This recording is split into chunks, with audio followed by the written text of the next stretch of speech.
Hello everyone, আসসালামু আলাইকুম। সকলকে all job news and education চ্যানেলে স্বাগত জানাই।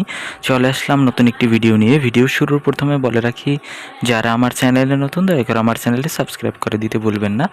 আজকে ভিডিওর বিষয় হচ্ছে দিনাজপুর জেলা প্রশাসকের কার্যালয়, মানে হচ্ছে ডিসি অফিস নিয়োগ সার্কুলার 2026। তো এখানে বলা হয়েছে, দেখেন, জেলা প্রশাসক কার্যালয় দিনাজপুর তাদের শূন্যপদসমূহ পূরণের লক্ষ্যে আপনার 190 জন যোগ্য প্রার্থীকে 7টি ক্যাটাগরিতে অস্থায়ীভাবে নিয়োগ দেওয়া হবে। তো এদের দেখেন এখন বিস্তারিত।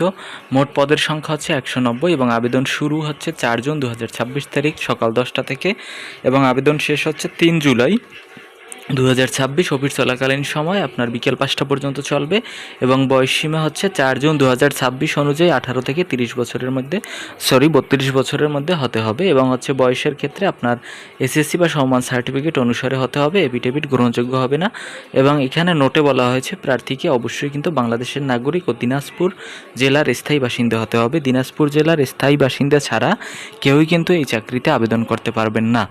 তো অবশ্যই কিন্তু তাকে দিনাজপুর জেলার স্থায়ী বাসিন্দা হতে হবে। এরপরে পদের সংখ্যা বলা হয়েছে, পদের নাম এবং পদের সংখ্যা এখানে দেখেন। ক্রেডিট চেকিং কাম সায়রাত সহকারী, এখানে হচ্ছে মোট পদের সংখ্যা হচ্ছে 9টি, যেটা হচ্ছে 16 গ্রেডের চাকুরি। এবং হচ্ছে দেখেন 2 নম্বর হচ্ছে নাজির কাম কেশিয়ার, এখানে পদের সংখ্যা আছে 1টি, এখানে এটা হচ্ছে 16 গ্রেডের। এবং হচ্ছে 3 নম্বর পদ হচ্ছে অফিস সহকারী কাম কম্পিউটার মুদ্রাক্ষরিক, এখানে পদের সংখ্যা আছে আপনার 16টি, যেটা হচ্ছে 16 গ্রেডের চাকুরি।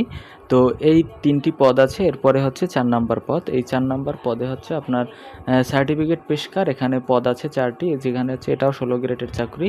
এবং হচ্ছে সার্টিফিকেট সহকারী, যেটা হচ্ছে পদ আছে 5টি, এটাও 16 গ্রেডের চাকরি। এবং হচ্ছে মিউটেশন কাম সার্টিফিকেট সহকারী, এটা পদের সংখ্যা আছে 2টি, যেখানে হচ্ছে এটাও 16 গ্রেডের চাকরি। এবং 7 নাম্বার হচ্ছে অফিস সহায়ক, যেখানে হচ্ছে পদের সংখ্যা আছে টোটাল 153টি, যেটা হচ্ছে 20 গ্রেড। একেবারে হচ্ছে অফিস সহায়ক, যেটা হচ্ছে 20 গ্রেডের চাকরি, যেখানে হচ্ছে মোট পদের সংখ্যা টোটাল দাঁড়ায় 190 জন।